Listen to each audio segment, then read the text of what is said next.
الحمدللہ رب العالمین والصلاة والسلام علی سید المرسلین اما بعد فاعوذ باللہ من الشیطان الرجیم بسم اللہ الرحمن الرحیم۔ پیارے اور محترم اسلامی بھائیوں، آج ہم سنیں گے حضرت ابوبکر صدیق رضی اللہ تعالیٰ عنہ اور ابن دگنہ کا واقعہ۔ حضرت ابوبکر صدیق رضی اللہ تعالیٰ عنہ نے بھی حبشہ کی طرف ہجرت کی، مگر آپ رضی اللہ تعالیٰ عنہ مقام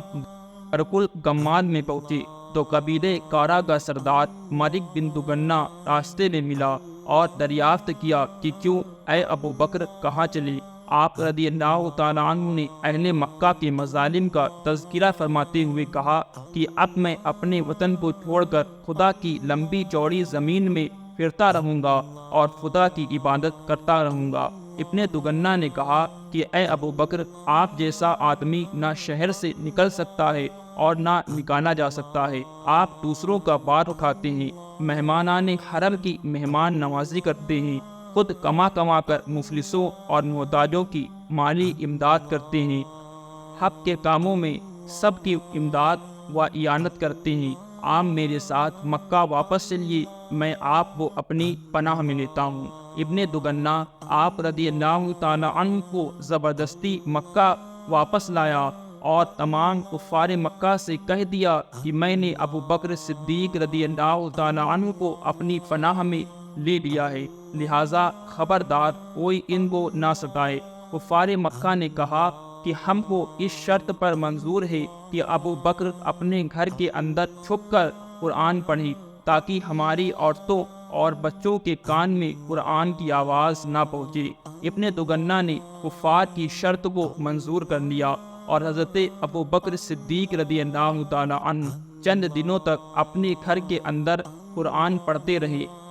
مگر حضرت ابو بکر صدیق رضی اللہ تعالیٰ عنہ کے جذبہ اسلامی اور جوش ایمانی نے یہ گوارا نہیں کیا کہ معبودان باطل لات و عزیٰ کی عبادت تو علن اعلان ہو اور معبود برحق اللہ پاک کی عبادت گھر کے اندر چھپ کر کی جائے۔ چنانچہ آپ رضی اللہ تعالیٰ عنہ نے گھر کے باہر اپنے صحن میں ایک مسجد بنا لی